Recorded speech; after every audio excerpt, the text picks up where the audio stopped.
ماں باپ سے محبت کرو، بھائی بہن سے محبت کرو، دادا سے، نانی سے، بیوی سے، بچوں سے، دیگر رشتہ داروں سے، عام مسلمانوں سے، غیر مسلم بھائیوں سے، حتیٰ کہ اپنے وطن سے بھی محبت کرو۔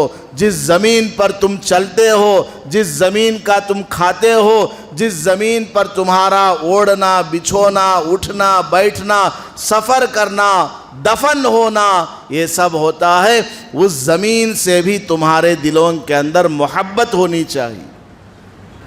اسلام تو وطن سے، وطن کی مٹی سے محبت کرنے کا حکم دیتا ہے۔ مسلمان کے دل میں وطن سے محبت ہے، جب دنیا میں آتا ہے تو اس وطن میں وہ اس زمین پر قدم رکھتا ہے، جب مرتا ہے تو اسی مٹی میں مل جاتا ہے، اسی مٹی کے اندر اس کا جسم، خون کا قطرہ قطرہ، رگ و ریشہ، ہڈیاں اسی مٹی میں مل جاتی ہیں۔ ایسی محبت ہے مسلمان کے دلوں میں۔ الحمد للہ نحمده ونستعینه ونستغفره ونؤمن به ونتوکل علیہ ونعوذ باللہ من شرور انفسنا ومن سیئات اعمالنا من يهده الله فلا مضل له ومن يضلله فلا هادي له ونشهد أن لا إله إلا الله وحده لا شريك له ونشهد أن سيدنا ومولانا محمدا عبده ورسوله صلی اللہ علیہ وعلا آلہ واصحابہ وبارک وسلم اما بعد فاعوذ باللہ من الشیطان الرجیم بسم اللہ الرحمن الرحیم الذين إن مكناهم في الأرض أقاموا الصلاة وآتوا الزكاة وأمروا بالمعروف ونهوا عن المنكر ولله عاقبة الأمور بارك الله لنا ولكم في القرآن المجيد والفرقان الحميد رب اشرح لي صدري ويسر لي أمري واحلل عقدة من لساني يفقه قولي۔ معزز سامعین کرام، آج 11 اگست 2023 چل رہا ہے۔ 4 دن کے بعد 15 اگست آنے والا ہے، جو کہ ہمارے ملک ہندوستان کی آزادی کا دن ہے۔ ملک بھر میں اس دن خوشیاں منائی جاتی ہیں، پروگرامز کنڈکٹ کیے جاتے ہیں، انگریزوں سے چھٹکارا پا کر ہمارا ملک ہمیں واپس اللہ نے دلوا دیا، اس کے شکرانے پر یوم آزادی کو منا کر خوشی کا اظہار کیا جاتا ہے۔ اور ہمارا یہ ملک انگریز کے ناپاک ہاتھوں سے واپس آ گیا، ہمیں یہ ملک واپس ملا۔ اس کے پیچھے لاکھوں کی تعداد میں ہندوستان کے باشندوں کی قربانیاں شامل ہیں، جن میں تقریباً 5 لاکھ مسلمانوں کی جانیں قربان ہو گئیں، 50,000 سے زیادہ علماء کرام کو پھانسیوں پر لٹکا دیا گیا۔ اس کے علاوہ بے شمار برادران وطن نے اس جنگ آزادی میں حصہ لیا۔ بڑی قربانیوں کے بعد ہمارا یہ ملک ہمیں واپس ملا ہے، جس کی ہمیں قدر کرنی چاہیے۔ ہمارے بزرگوں نے نماز، روزہ، حج، زکوٰۃ پر اکتفا کیا ہوتا اور انگریزوں کا مقابلہ نہ کیا ہوتا تو آج ہم اس حال میں نہ ہوتے۔ بالآخر کیا وجہ ہے کہ ہمارے بزرگوں نے، علماء کرام نے اس وقت کے مختلف ریاستوں کے بادشاہوں اور حکمرانوں نے انگریزوں کے ساتھ جہاد کیا، ان کو ملک سے باہر کرنے کے لیے اپنی جان کی بھی پرواہ نہیں کی؟ اس کی وجہ یہ ہے اللہ پاک نے انسان کے دل میں وطن کی محبت کو ڈالا ہوا ہے، اور اللہ پاک نے قرآن کریم میں جا بجا مختلف آیات میں وطن سے محبت کا حکم فرمایا اور وطن سے محبت کرنے والوں کی تعریف بیان فرمائی ہے۔ انسان کیا، چھوٹے چھوٹے پرندے صبح میں اپنے گھونسلے سے باہر نکلتے ہیں، کھیتوں میں آتے ہیں، جنگلات میں وہ پرندے اڑ کر کے جاتے ہیں، چھوٹے چھوٹے رینگنے والے جانور، حشرات الارض اور درندے، شیر، چیتا، بھالو، یہ سب روزانہ صبح اپنے گھروں سے نکل کر روزی کی تلاش میں چل پڑتے ہیں اور دن بھر ادھر ادھر دانہ چگ کر کے اپنا پیٹ بھرتے ہیں، اور جنگل میں ملنے والی خوراک کو اپنا نوالا بنا کر جب وہ سیر ہو جاتے ہیں، شام ہوتی ہے تو اپنا گھر ان کو یاد آتا ہے۔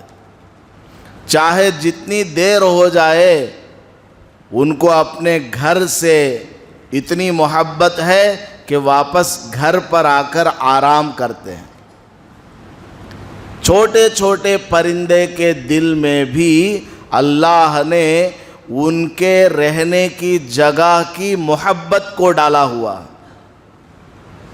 اس کے دل میں خیال آتا ہے کہ میرے گھونسلے میں میرے بچے ہیں، میں جس درخت پر رہتی ہوں وہاں میرا خاندان ہے، میری اولاد ہے، میرے رشتہ دار ہیں، تو وہ چھوٹی سی چڑیا دن بھر ادھر ادھر گھوم پھر کر کے واپس اپنے گھر آ جاتی ہے۔ کیوں؟ اس لیے کہ اس کے دل میں اس کی رہنے کی جگہ سے محبت ہے، وطن سے محبت ہے۔ تو چھوٹی چھوٹی چڑیے کے اندر، چھوٹے سے پرندے کے اندر، درندوں کے اندر، جانوروں کے اندر، چھوٹی سی چیونٹی کے اندر بھی اللہ نے فطری طور پر نیچرلی محبت کو ڈالا ہوا ہے، وطن سے ان کو محبت ہے۔ تو انسان اشرف المخلوقات ہے، تمام مخلوقات میں اس کا مقام اور مرتبہ بلند ہے۔ وہ اپنے ملک سے، اپنے وطن سے، اپنے شہر سے، اپنی گلی سے، اپنے گھر سے محبت کیوں نہیں کرے گا؟ اسی محبت کی وجہ سے ہمارے بڑوں نے انگریزوں کے ناپاک ہاتھوں سے اس ملک کو آزاد کرانے کے لیے ٹھان لیا۔ 1754 سے مختلف علاقوں میں جنگیں، چھوٹی چھوٹی جنگیں ہوئیں، اور بالآخر 1947 میں ہمارا یہ ملک آزاد ہو گیا۔ اللہ پاک نے قرآن کریم میں وطن ملنے پر شکر ادا کرنے کا حکم فرمایا۔ آپ کو یاد ہوگا صحابہ کرام رضی اللہ عنہم اجمعین نبی پاک صلی اللہ علیہ وسلم کے ساتھ مکہ مکرمہ میں رہتے تھے۔ 13 سال مکہ مکرمہ میں رہے۔ کفار مکہ نے بہت زیادہ ظلم ڈھایا، بہت زیادہ مسلمانوں کو تنگ کیا، پریشان کیا، وطن سے باہر کر دیا۔ سوشل بائیکاٹ ان کا ہو گیا۔ صحابہ رضی اللہ عنہم ہجرت کرنے پر مجبور ہو گئے۔ مکہ مکرمہ سے 400-450 کلومیٹر دور مدینہ منورہ آ کر آباد ہو گئے۔ تو اللہ پاک نے قرآن کریم میں مدینہ منورہ ان کے لیے ایک رہنے کی جگہ بنا، ان کا وطن بنا، اس کا شکر ادا کرنے کا حکم فرمایا۔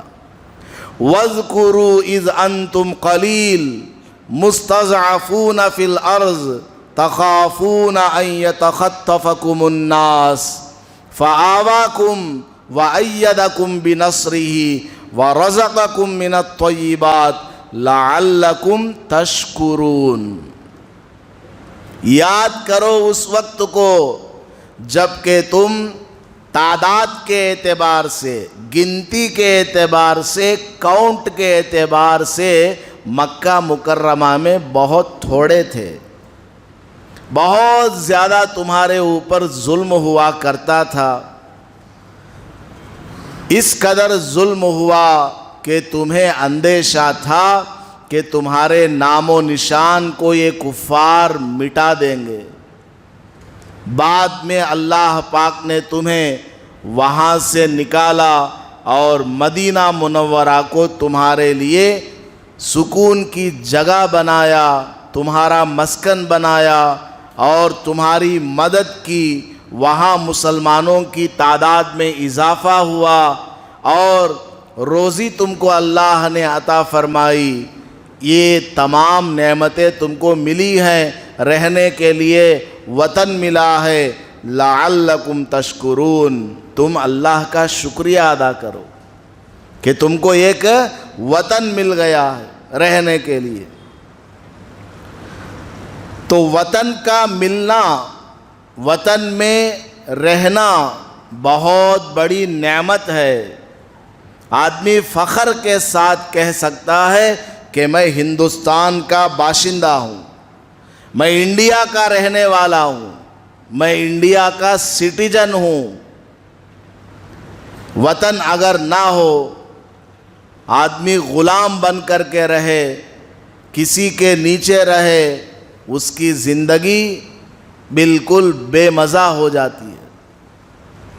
اللہ پاک نے قرآن کریم میں ان صحابہ رضی اللہ عنہم اجمعین کی تعریف بیان کرتے ہوئے فرمایا، اولئک ھم الصادقون، سورہ حشر کے اندر جو صحابہ مکہ مکرمہ سے ہجرت فرما کر مدینہ منورہ تشریف لائے، ان کے دلوں میں مکہ مکرمہ کی محبت بھری ہوئی تھی، لیکن اللہ کے حکم کو پورا کرنے کے لیے مدینہ منورہ تشریف لائے۔ مکہ مکرمہ سے جو محبت تھی اس محبت کو قربان کیا۔ اللہ نے تعریف بیان فرمائی کہ یہ صحابہ سچے ہیں، ان کے دلوں میں سچا ایمان ہے، سچی محبت ہے اپنے وطن سے۔ فرعون نے بنی اسرائیل کو اپنا غلام بنا کر کے رکھا تھا، عورتوں کو باندی بنا کر کے رکھا ہوا تھا۔ ان غلاموں کا اپنا کوئی مکان نہیں، اپنی کوئی جائیداد نہیں، اپنے نام کا 1 روپیہ نہیں۔ فرعون اس قدر ظلم کر رہا تھا، بیت المقدس کو چھین لیا گیا۔ اللہ پاک نے قرآن کریم میں حکم فرمایا، اے موسیٰ تم اپنی قوم کے ساتھ نکل پڑو، یا قوم ادخلوا الارض المقدسۃ التی کتب اللہ لکم ولا ترتدوا علی ادبارکم فتنقلبوا خاسرین۔ اے میری قوم نکل پڑو، چلو اس سرزمین کی طرف جو کہ انتہائی مقدس ہے، بابرکت ہے، بیت المقدس کی طرف چلو، جس کو ظالم بادشاہ نے ناحق تم سے چھینا ہوا ہے، تمہاری زمین کو اس نے ناحق اپنے تحویل میں اپنے قبضے میں لیا ہوا ہے۔ چلو ظالم کو تمہاری زمین سے ہٹاتے ہیں اور تمہاری زمین تمہیں دلواتے ہیں۔ اللہ پاک کا حکم ہے کہ تمہارے وطن پر اگر کوئی ظالم آ کر ظلماً قبضہ کرنا چاہے تو اس سے تم مقابلہ کرو۔ انگریزوں نے ہندوستان کو ناحق قبضہ کیا، تجارت کے نام پر آیا، ایسٹ انڈیا کمپنی اور پتہ نہیں کس کس بہانے ہندوستان میں داخل ہوا، اور دھیرے دھیرے چھوٹے چھوٹے علاقوں پر قابض ہوتا گیا۔ ایک دن آیا تو اس نے پورے ہندوستان کو اپنا کہنے لگا۔ ہمارے بزرگوں نے اس کو بھانپ لیا۔ دہلی کے اندر بہت بڑے اللہ والے تھے، حضرت شاہ عبدالعزیز محدث دہلوی رحمۃ اللہ علیہ۔ ہندوستان میں اس زمانے میں فارسی زبان چلا کرتی تھی۔ حضرت شاہ عبدالعزیز محدث دہلوی رحمۃ اللہ علیہ نے فارسی زبان کے اندر فتویٰ جاری کیا کہ آج سے ہندوستان انگریز کا غلام بن چکا ہے۔ انگریز کے ناپاک ہاتھوں سے اس بھارت کو، اس ہندوستان کو آزاد کرانا ہر ایک مسلمان کا فریضہ ہے، جیسا کہ نماز اس کے اوپر فرض ہے، اس طرح کا فرض ہے۔ حضرت موسیٰ علیہ السلام کو اللہ نے حکم فرمایا کہ اپنے ملک کو ظالم کے ہاتھوں سے چھڑاؤ۔ وطن سے محبت انسان کو کیوں نہ ہو؟ اللہ پاک نے قرآن کریم میں سب سے زیادہ محبت کس سے ہونی چاہیے بیان فرمایا۔ سورہ توبہ کے اندر اللہ پاک فرماتا ہے کہ تمہیں تمہارے باپ سے محبت ہوگی، ماں سے محبت ہوگی، دادا دادی سے، نانا نانی سے، اولاد سے، بھائی بہن سے، دوسرے رشتہ داروں سے، اور جو تم تجارت کرتے ہو، نوکری کرتے ہو، اور جو تمہارے پاس بینک بیلنس ہے، روپیہ ہے، چاندی سونا ہے، مکان ہے، فیکٹری کمپنی ہے، اس سے تمہیں محبت ہے۔ وَمَسَاكِنُ تَرْضَوْنَهَا، اور تمہیں تمہارے وطن سے بھی محبت ہے۔ جائے پناہ سے بھی تم کو محبت ہے، رہنے کی جگہ سے تمہارے دلوں کے اندر محبت ہے، لیکن یاد رکھو سب سے زیادہ محبت تمہارے دلوں میں اللہ سے ہونی چاہیے، اس کے بعد اللہ کے رسول صلی اللہ علیہ وسلم سے ہونی چاہیے۔ سب سے اول نمبر پر فرسٹ پریفرنس ہمارے دل میں اللہ کے لیے ہونی چاہیے، اس کے بعد رسول اللہ کے لیے، اس کے بعد یہ تمام چیزیں۔ ماں باپ سے محبت کرو، بھائی بہن سے محبت کرو، دادا سے، نانی سے، بیوی سے، بچوں سے، دیگر رشتہ داروں سے، عام مسلمانوں سے، غیر مسلم بھائیوں سے، حتیٰ کہ اپنے وطن سے بھی محبت کرو۔ جس زمین پر تم چلتے ہو، جس زمین کا تم کھاتے ہو، جس زمین پر تمہارا اوڑھنا، بچھونا، اٹھنا، بیٹھنا، سفر کرنا، دفن ہونا، یہ سب ہوتا ہے، اس زمین سے بھی تمہارے دلوں کے اندر محبت ہونی چاہیے۔ قرآن کریم نے وطن سے محبت کے سلسلے میں مختلف جگہوں پر احکام بیان فرمائے۔ نبی پاک صلی اللہ علیہ وسلم نبوت ملنے سے پہلے جبل نور ہے مکہ مکرمہ میں، جبل نور، اس پر چڑھ کر کے جائیں گے، اور ایک پہاڑ اس میں آتا ہے چھوٹا سا، اس میں ایک غار ہے، غار حرا۔ جو لوگ حج پر جاتے ہیں، عمرے پر جاتے ہیں، اس پہاڑ پر بھی جانے کی کوشش کرتے ہیں کہ نبی پاک صلی اللہ علیہ وسلم پر سب سے پہلی وحی اسی غار کے اندر نازل ہوئی۔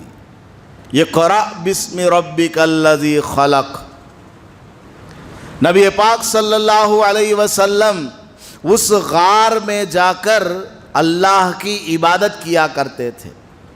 ابھی آپ پیغمبر نہیں ہیں، پیغمبر ہونے سے پہلے اس غار میں جا کر اللہ کی عبادت کیا کرتے تھے۔ اور اس غار کی ایک راز کی بات آپ کو بتاؤں، اس غار میں ایک چھوٹا سا سوراخ ہے۔ نبی پاک صلی اللہ علیہ وسلم نے مکہ کی پہاڑیوں میں سے جبل نور ہی کا انتخاب اس لیے فرمایا کہ وہاں یکسوئی ہے، کانسنٹریشن کے ساتھ آدمی کوئی عبادت کر سکتا ہے۔ دوسری بات، وہاں غار حرا سے جو سوراخ کھڑکی کی طرح نکلا ہوا ہے، اس میں سے اللہ کا گھر نظر آتا ہے، کعبۃ اللہ نظر آتا ہے۔ اب تو بلڈنگیں ہو گئیں اس لیے نظر نہیں آتا، کلاک ٹاور نظر آتا ہے، 20-20 کلومیٹر دور سے بھی آپ کو کلاک ٹاور نظر آتا ہے۔ تو نبی پاک صلی اللہ علیہ وسلم ایک مرتبہ وہاں عبادت فرما رہے تھے، اچانک حضرت جبرائیل علیہ السلام کو دیکھا، تشریف لائے اور حضور صلی اللہ علیہ وسلم سے کہنے لگے اقرأ، پڑھ۔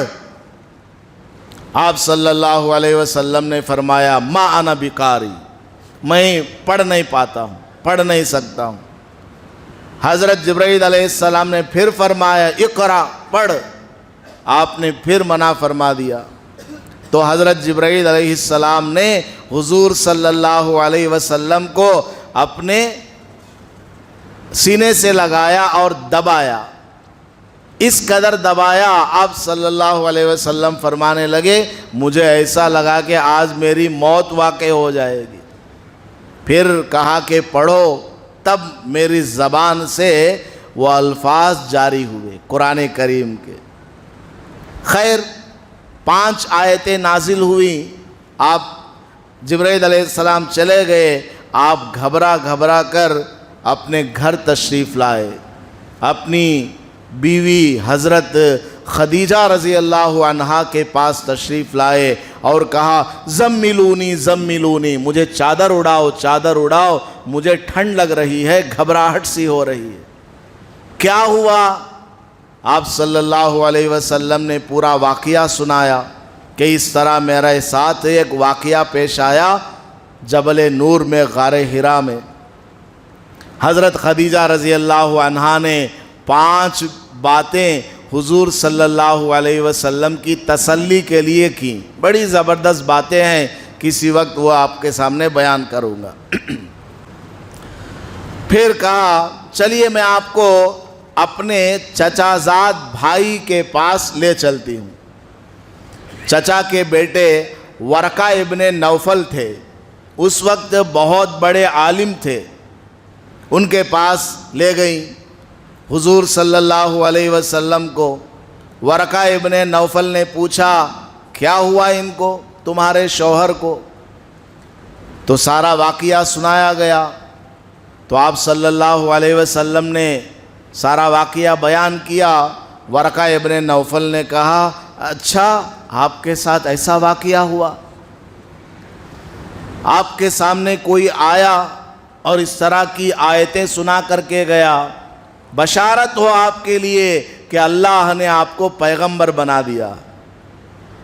یہی وہ فرشتہ ہے جو آپ کے پاس آیا تھا، یہی وہ فرشتہ ہے جو حضرت موسیٰ علیہ السلام کے پاس بھی آیا کرتا تھا۔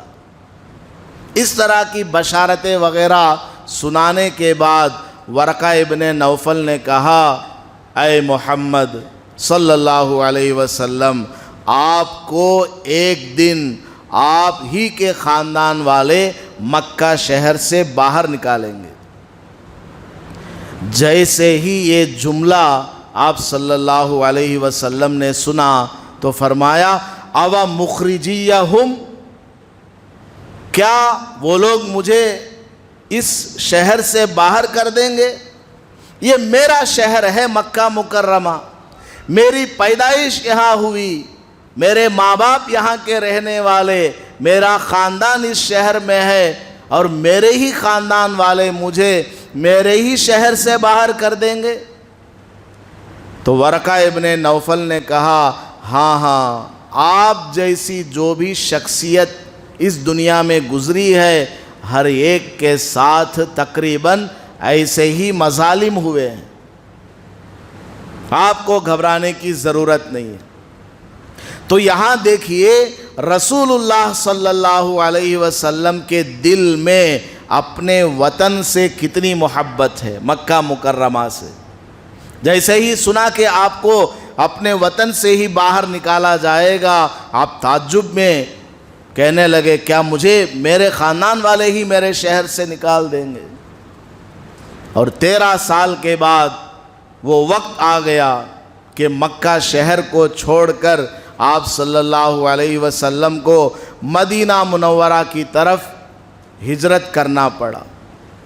جب آپ صلی اللہ علیہ وسلم مکہ مکرمہ کو چھوڑ کر مدینہ منورہ کی طرف تشریف لے جانے لگے، مکہ مکرمہ کی طرف دیکھا، کعبۃ اللہ کو دیکھا، صفا مروہ کو دیکھا، زمزم کے کنویں کو دیکھا، وہاں کی پہاڑیوں کو دیکھا، تو بے ساختہ کہنے لگے ما اطیبکی، اے شہر مکہ تو کس قدر اچھا شہر ہے، وَأَحَبَّكِ إِلَيَّ، دنیا میں سب سے زیادہ پسندیدہ شہر میرے نزدیک یہ میرا وطن ہے، میرا شہر ہے۔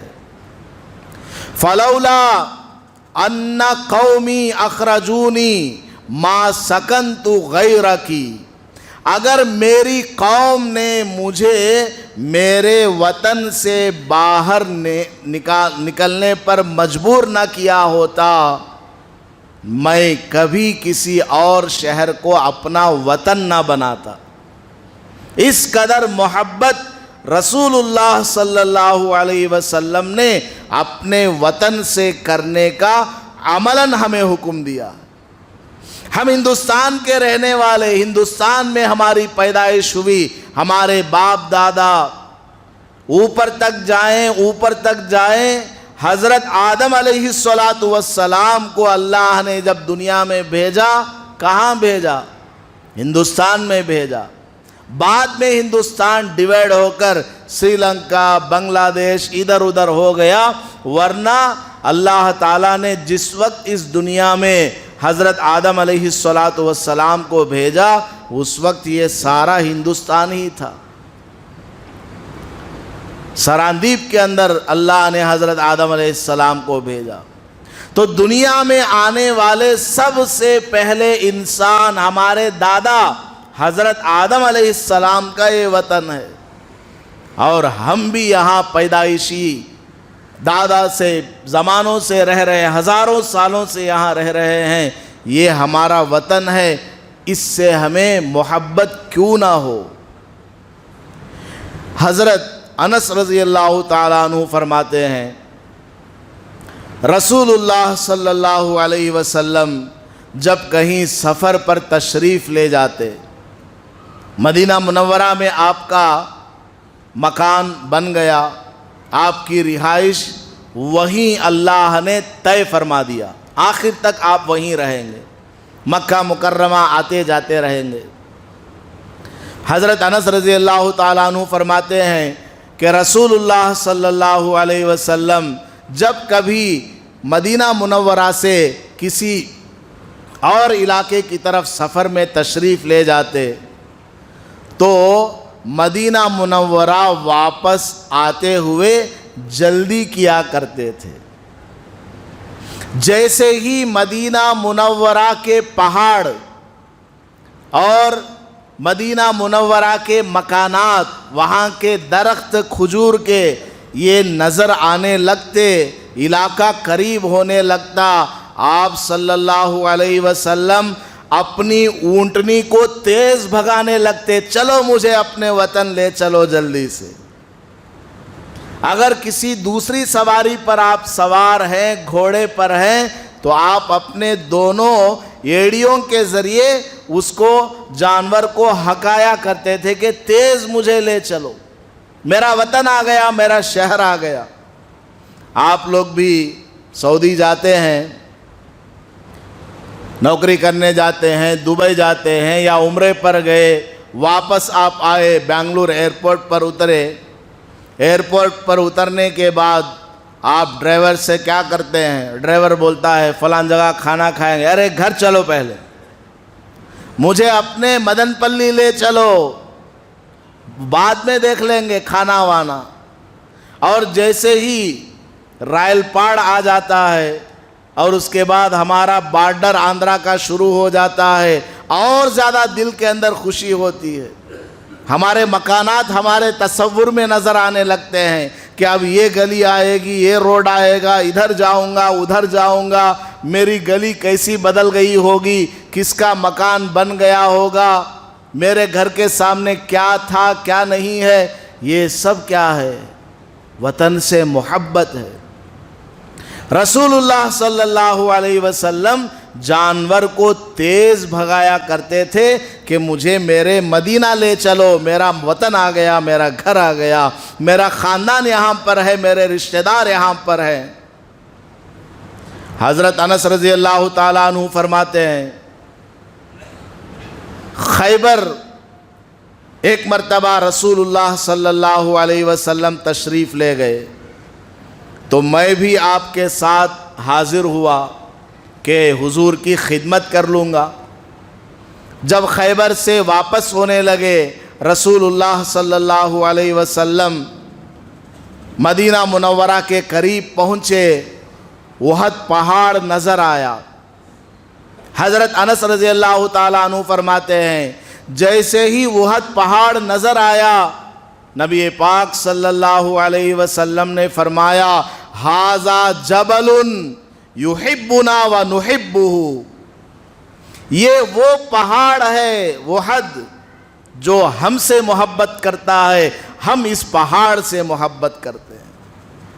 حالانکہ پہاڑ تو پتھر کا ہے، پہاڑ تو مٹی کا ہے، چند درختوں کا ہے، لیکن نبی پاک صلی اللہ علیہ وسلم کیا فرما رہے ہیں؟ یہ وہ پہاڑ ہے جو ہم سے محبت کرتا ہے اور ہم اس پہاڑ سے محبت کرتے ہیں۔ یہ سکھایا ہے ہمارے اسلام نے، ہمارے پیغمبر نے کہ اپنے وطن سے محبت کرو۔ اسی لیے ہمارے بزرگوں نے، ہمارے بڑوں نے ہندوستان کو انگریز کے چنگل سے، انگریز کے ناپاک ہاتھوں سے آزاد کرانے کے لیے کوئی کسر نہیں چھوڑا۔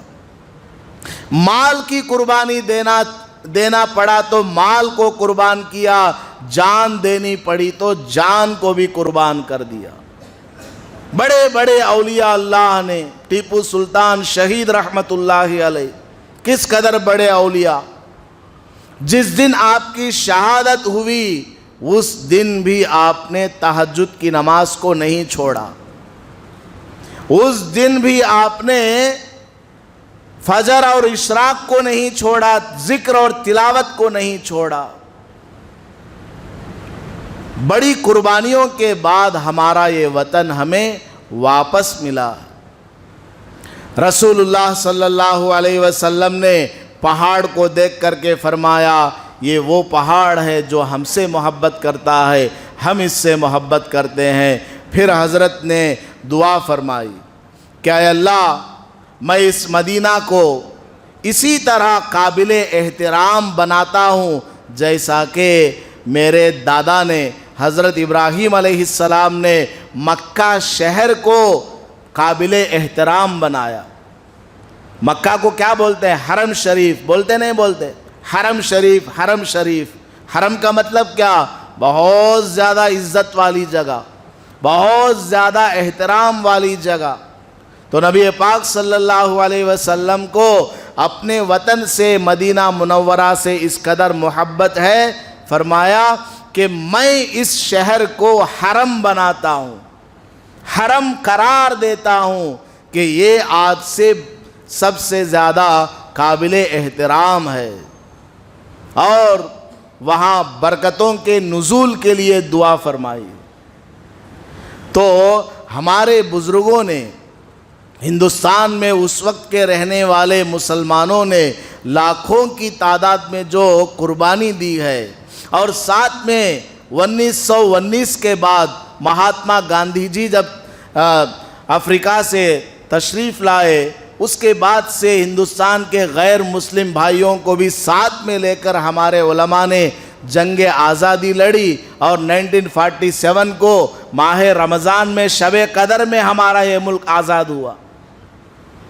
تو ہمارے بزرگوں نے جان مال کی قربانی دی، 5 لاکھ مسلمانوں نے آزادی کی لڑائی میں حصہ لیا اور اپنی جان کی قربانی دی۔ 50,000 سے زیادہ علماء کرام، انٹلیکچوئلز، بڑے بڑے اسلامک سکالرز نے اس ہندوستان کو انگریز سے آزاد کرانے کے لیے جان کی قربانی دی اور پھانسی پر لٹک گئے۔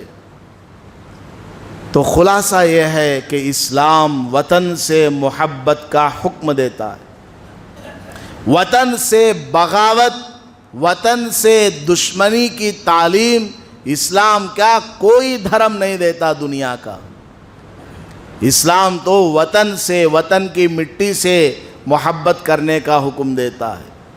مسلمان کے دل میں وطن سے محبت ہے، جب دنیا میں آتا ہے تو اس وطن میں وہ اس زمین پر قدم رکھتا ہے، جب مرتا ہے تو اسی مٹی میں مل جاتا ہے، اسی مٹی کے اندر اس کا جسم، خون کا قطرہ قطرہ، رگ و ریشہ، ہڈیاں اسی مٹی میں مل جاتی ہیں۔ ایسی محبت ہے مسلمان کے دلوں میں۔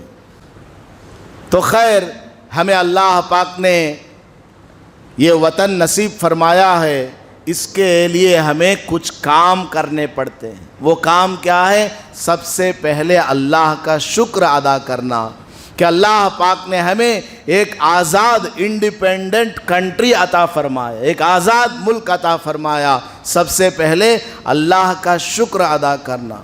دوسری چیز، اللہ کے احکام و فرامین پر عمل کرنا، نماز، روزہ، حج، زکوٰۃ، لوگوں کے حقوق، بھائی بہن کے، ماں باپ کے، پڑوسیوں کے، غیر مسلم بھائیوں کے حقوق، جانوروں کے حقوق کو بھی ادا کرنا۔ اور تیسری چیز، ہمارے اس ملک کا جو بھی قانون ہوتا ہے اس کا پاس لحاظ کرنا.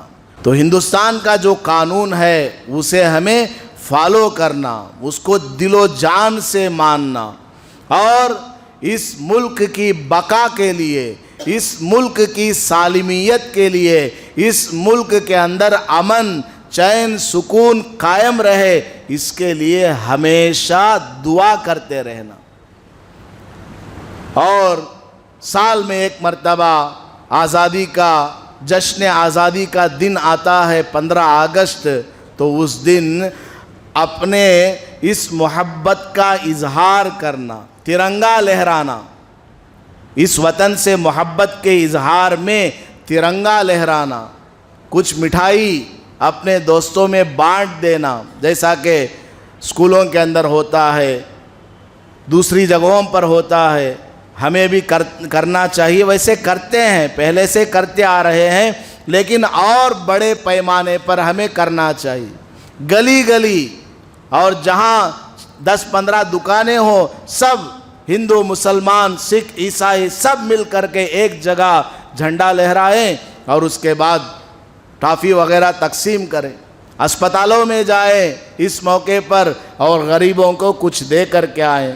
اسپتالوں میں جو بیڈ پر ہیں ان کو کچھ فروٹ وغیرہ دے کر کے آئیں کہ جشن آزادی کا یہ موقع ہے، آپ بھی جشن آزادی کو مناؤ، ہماری طرف سے یہ ہدیہ قبول کر لو. کریں گے انشاءاللہ. اور ہر آدمی 15 اگست کے دن اپنے شرٹ پر ایک جھنڈا لگائے اور اپنی وہیکل پر بھی ایک جھنڈا لگائے. آٹو والے اپنے آٹو پر جھنڈا لگائیں، وطن سے محبت کو ظاہر کریں. دل میں ہے محبت لیکن کبھی کبھار ظاہر کرنا بھی ضروری ہے. اس کے علاوہ شہر کی جتنی بھی مساجد ہیں، جتنے محلے ہیں، ہر محلے میں کسی نہ کسی جگہ 10 15 20 50 آدمی مل کر کے جھنڈا لہرائیں. اس سے بہت بڑا فائدہ ہوگا، بہت ایک پازیٹیو میسیج جائے گا پورے ملک والوں کے لیے کہ مسلمان اس ملک سے کس قدر محبت کرتا ہے.